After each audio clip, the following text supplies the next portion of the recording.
Game one of the post-Boogie era, and not a good one for the Pelicans today. New Orleans fans will be asking what could have been for a long time. The Pelicans won for the 7th time in the last 8 games Friday, and then they lost one of their stars. DeMarcus Cousins, of course, out for the season. Anthony Davis now shouldering a much larger load, and against the Clippers today, the Pelicans couldn't hold up. It was actually good early. E'Twaun Moore to Anthony Davis. New Orleans led by 13 at halftime, but then they sort of fell apart in the third quarter when Lou Williams on the break would knock down this three. The Clippers had gone ahead. And Alvin Gentry now needs to find new rotations that will work. Drew Holiday will have to do a lot more every night. He helped the Pelicans stay close for a while. He had 20, including those two, but Blake Griffin and company pulled away. Griffin has really expanded his game. The Clippers win in New Orleans, 112-103. Andrew Doak has more from the Smoothie King Center. Getting used to life without DeMarcus Cousins will take time, there's no doubt about it, but the Pelicans controlled as much as a 21-point lead over the Clippers in the first half, a 10-point lead at halftime. But third quarter collapses were something that happened even when Cousins was on the floor.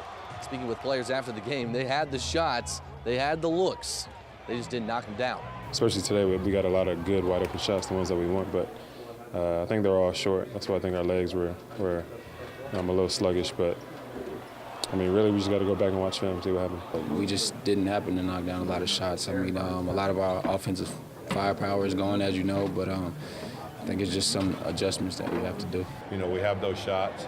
Yeah, you have to step in and make them, and if you don't, then you got at least, we got to get back and be able to guard defensively. It's now the 5th time this season the Pelicans have controlled a 10-point or more halftime lead and still gone on to lose the game. That's the most in the NBA this season. Till then, here at the Smoothie King Center, Andrew Doak, Eyewitness Sports. And we'll have a lot more about life without Boogie tonight on 4th Down on 4. Andrew reports from the Smoothie King Center. Ricardo LeCompte will also profile 2 local players at the Senior Bowl, John Ehret's Darrell Williams and Jesuits' Tanner Lee, the latest on the Drew Brees contract situation, as both number 9 and Saints GM Mickey Loomis address it, and Thomas Morstead gives back. Great stuff, 4th Down on 4, next here on Channel 4. And a huge win this afternoon for the LSU women, hosting 10th-ranked Tennessee. This Ayanna Mitchell basket put the Tigers ahead, and they wouldn't give up the lead after that. LSU goes to 13-6 on the season. They get the upset, 70-59. 7 Saints play their final football game of the season today, and it turned into an interesting day for Drew Brees. And as we showed you, the little number 9s when sports continues.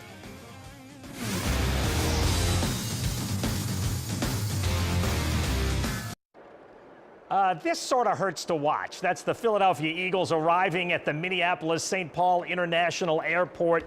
The Super Bowl is a week from today. The Patriots fly out tomorrow morning. Now, for Saints fans, it really is a tough pill to swallow. But right now in Minneapolis, it's 14 degrees. Next year's Super Bowl is in Atlanta, where right now it's 55 degrees. Could you imagine the Saints in a Super Bowl in Atlanta?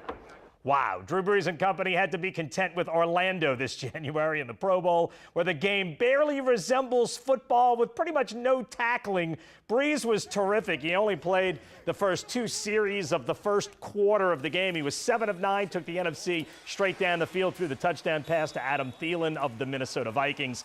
And Brees' boys actually delivered the game's hardest hits while Dad was being interviewed on the sideline. 7 Saints played in the game. Here it'll be cornerback Marshawn Lattimore, the rookie, 21 years old. He's the youngest Saint to ever play in a Pro Bowl. Lattimore with the PBU on the Ben Roethlisberger pass. The NFC led, the AFC rallied. This is Lutcher's Jarvis Landry catching a long one. Landry will soon be a free agent. I've said this before. Landry would look great in black and gold. He's a 3rd down machine, a terrific blocker if you could make the money work. Imagine Mike Thomas, Jarvis Landry, Ted Ginn, and Alvin Kamara together in the passing game. Anyway, the AFC won 24-23. And how does Nick Saban, the Alabama coach, consistently sign the best recruiting class year after year? Sure, he wins, but really he does it by dancing.